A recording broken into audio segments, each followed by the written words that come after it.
Et on démarre ce journal avec la mobilisation qui se poursuit dans l'éducation nationale contre les suppressions de postes et contre les fermetures de classes. Ce matin, c'est l'école Descartes-Montesquieu de Lille-Fives qui a été bloquée durant près d'une heure par les parents d'élèves. Ici, c'est la fermeture d'une classe qui fait râler les parents. Les enfants ont finalement pu rentrer en classe ce matin vers 9h30 et un rendez-vous devait avoir lieu cet après-midi avec l'inspection académique pour trouver une solution. Si la fermeture de classe était confirmée, les élèves seraient 29 ou 30 par classe contre 24 ou 25 aujourd'hui. Demain, les parents d'élèves pourraient se mobiliser de nouveau avec une opération école morte si aucune réponse favorable n'était obtenue aujourd'hui. Pierre Brillin était sur place ce matin à l'école Descartes-Montesquieu. Écoutez les explications de 7 parents d'élèves. On a fait aussi des pétitions. On a fait des signatures au niveau de pas mal de personnes, donc on en a pas mal de feuilles pour l'instant. Après, si vraiment on n'a pas de réponse favorable aujourd'hui, on a l'intention en fait de demain, à partir de demain, faire carrément école morte. Donc là, l'école serait vraiment fermée. On restera dans l'école jusqu'à temps qu'il y ait en fait une réponse favorable. Et si vraiment on n'a pas de réponse non plus positive vendredi, on continuera lundi, mardi, etc., jusqu'à temps qu'on ait gain de cause. Voilà. Dans l'actualité, on vous reparle des semaines plus tard de cette affaire qui avait fait grand bruit à l'époque et qui continue d'ailleurs de secouer le monde médical, l'affaire du Mediator bien sûr. Ce matin, Xavier Bertrand, ministre de la Santé, a annoncé la création future juste avant l'été d'un fonds spécial indemnisation pour les victimes. Le dispositif doit permettre aux victimes d'une part de recevoir de l'argent et d'autre part d'intenter une action en justice. L'indemnisation dépendra en fait de l'avancée de la maladie chez les patients. Il y a quelques semaines, souvenez-vous, nous avions rencontré pour vous Joël Duquesnoy, le créateur d'une association de défense des victimes du Mediator. Nous l'avons joint de nouveau ce matin par téléphone pour avoir sa réaction quant à cette bonne nouvelle pour les victimes.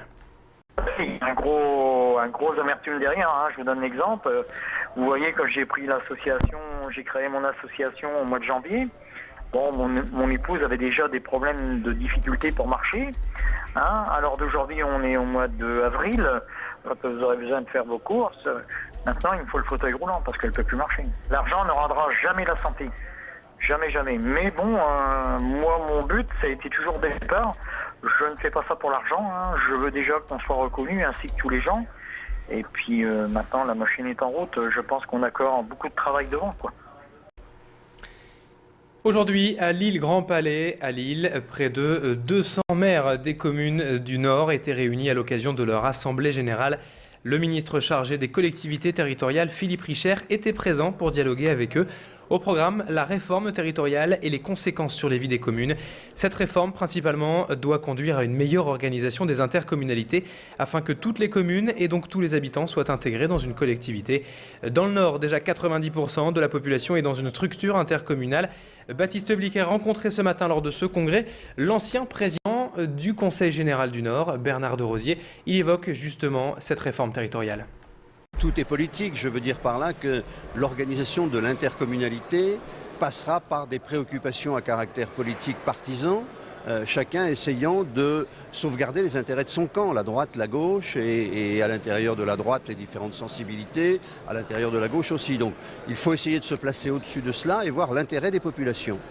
Et l'intérêt des populations, il passe par une bonne organisation de l'intercommunalité, qui soit partagée, acceptée. Donc là, on est dans la phase d'élaboration.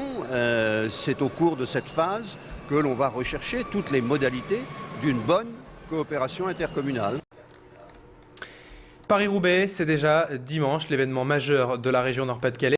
La reine des classiques, l'enfer du Nord, et bien au bord des pavés, les premiers spectateurs sont déjà arrivés aujourd'hui pour assister de plus près à cette course cycliste.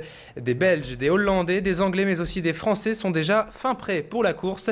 Loïc Blondel nous a ramené ces images de Canfin en Pével ce matin, depuis le célèbre secteur pavé du Carrefour de l'Arbre, l'un des secteurs les plus décisifs pour la victoire dans ce Paris-Roubaix. Je vous propose d'écouter tout à l'heure ces quelques supporters rencontrés donc par notre reporter. On enchaîne dans ce journal avec cette vente exceptionnelle qui avait lieu hier soir à Emmaüs, Armentières. Une vente qui aura lieu désormais tous les premiers mercredis du mois en nocturne de 18h à 21h. Avec ces ventes qui existent déjà depuis longtemps dans les autres compagnies, Emmaüs espère dégager suffisamment de fonds pour combler un déficit annuel de 4 000 €. 400 personnes sont hébergées tous les soirs à Emmaüs Armentières, mais il est de plus en plus difficile de les accueillir dans de bonnes conditions.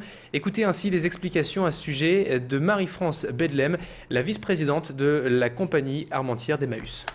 Depuis une paire d'années, nous avons des soucis pour faire de la solidarité. Donc il a fallu trouver une solution pour endiguer ce problème. Et nous espérons, avec cette vente tous les mois, nous espérons pouvoir continuer la solidarité que nous faisons régulièrement. C'est la semaine du développement durable et ces jours-ci, et à cette occasion, les animaux de la ferme sont allés à la rencontre des enfants de la crèche de Marquette-les-Îles cet après-midi. Des enfants qui ont été sensibilisés au développement durable depuis janvier. Aujourd'hui, ils ont donc pu enfin profiter de tous les animaux avec différents ateliers. Des poneys, des poules, des coqs, des chèvres ou des lapins ont envahi la pelouse de la crèche des Petits Loups de Marquette. Élodie Bernachon a rencontré quelques enfants et parents forcément ravis de cette journée quasiment à la ferme, mais en ville. Et je vous propose donc d'écouter des témoignages de ces petits bouts de chou d'à peine 2 ans. Tendez bien l'oreille, on écoute. Qu'est-ce que tu as vu comme animaux? Des chèvres. Des chèvres. Quoi encore? Des poules. Et puis quoi encore? Les chiens. Les chiens. Il a sauté. Qui est-ce qui a sauté? Le poule a sauté. C'est rare que dans le jardin de la crèche, il y ait des animaux qui débarquent comme ça. Et voilà, c'était vraiment un grand émerveillement. Mais bon, c'est vrai que les enfants sont tous citadins et pas trop l'habitude en fait de côtoyer ce genre d'animaux, quoi. C'est de respecter en tout cas les animaux, c'est respecter l'environnement, c'est profiter pleinement de la nature. Je crois que c'est déjà un élément très fort. Fin de cette édition, dans un instant la météo et l'infotrafic.